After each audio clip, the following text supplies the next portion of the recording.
Vous êtes ostéopathe et vous exercez votre activité à votre compte. Si vous cherchez des informations sur les spécificités comptables, fiscales et sociales de votre activité, vous êtes au bon endroit. Dans cette vidéo, je vais vous présenter les particularités comptables de la profession d'ostéopathe, les principales déclarations fiscales pour les ostéopathes exerçant en BNC et les charges sociales applicables à votre activité. Je suis Nathalie Chapuis de Noé Compta, votre comptable 100% en ligne qui simplifie la gestion de votre comptabilité.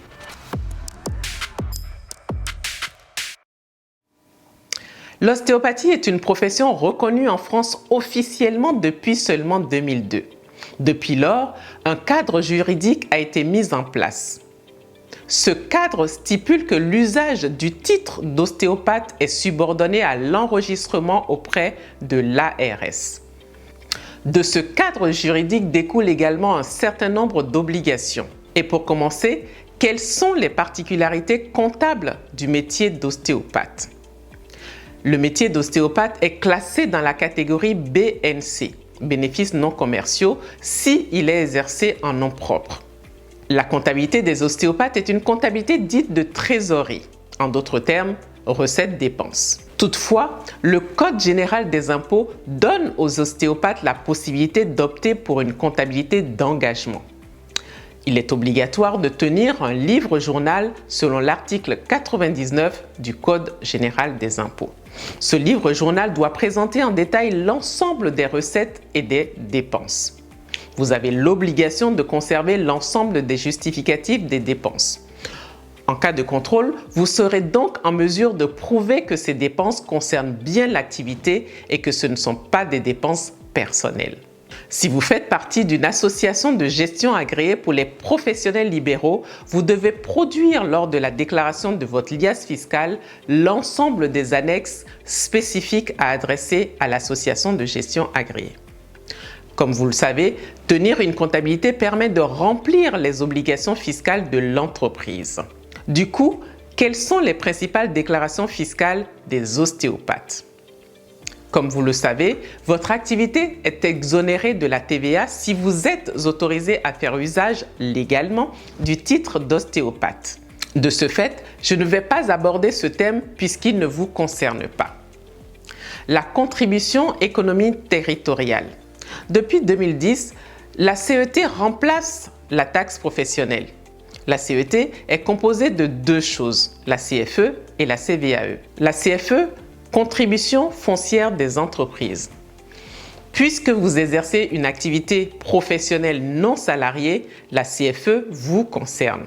Cette taxe est à payer dans chacune des communes où l'entreprise dispose de locaux ou de terrains.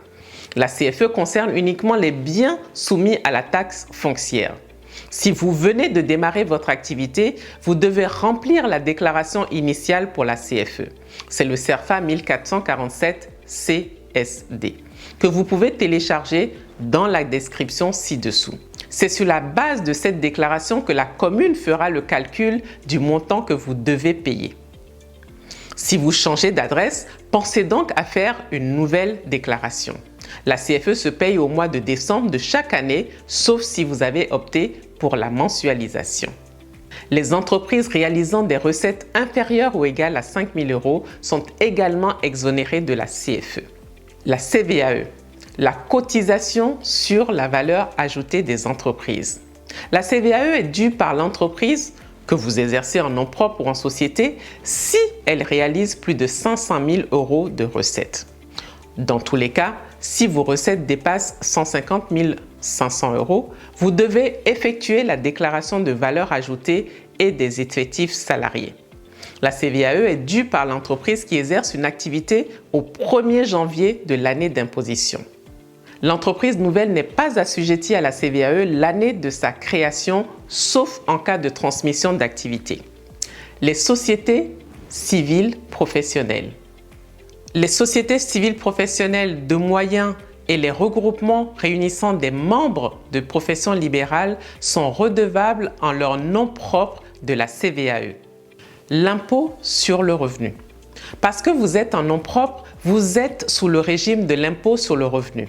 La déclaration de revenus, la 2042 Pro, se fait chaque année au mois de juin. Vous devez déclarer vos revenus ainsi que votre résultat fiscal. L'adhésion à une association de gestion agréée vous permet de bénéficier d'une réduction d'impôt pour frais de comptabilité. Si vous faites appel à un cabinet d'expertise comptable, cette réduction pouvant atteindre 915 € chaque année peut compenser une grande partie des honoraires. Quelles sont les charges sociales applicables aux ostéopathes? Pour entrer dans le détail des charges sociales de la profession, il faut commencer par faire la distinction entre les ostéopathes exclusifs et les autres, à savoir les médecins ostéopathes, les kinésithérapeutes ostéopathes, pour ne citer que ceux-là. Les ostéopathes exclusifs dépendent du régime maladie-maternité, de la sécurité sociale des indépendants et de la retraite CIPAV.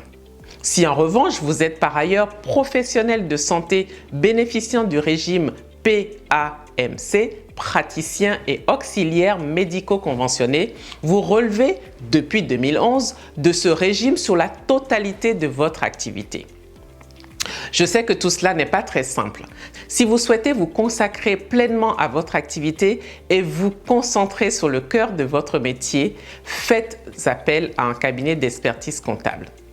Faire sa comptabilité seul peut être chronophage et fastidieux, sans compter le risque d'erreur et le redressement inévitable en cas de contrôle. Si vous êtes imposé à l'impôt sur le revenu et adhérent d'une association de gestion agréée, vous avez droit à une réduction d'impôt pour frais de comptabilité. Cette réduction peut atteindre 915 € chaque année, alors pourquoi vous priver d'un accompagnement des professionnels du chiffre? Pour plus de détails, laissez-nous vos commentaires. Dans tous les cas, j'espère que cette vidéo vous aura été utile. Si vous avez des thèmes que vous souhaitez que j'aborde dans une prochaine vidéo, n'hésitez pas à me laisser vos idées dans les commentaires. Je vous dis à très vite et d'ici là, portez-vous bien et gardez le cap.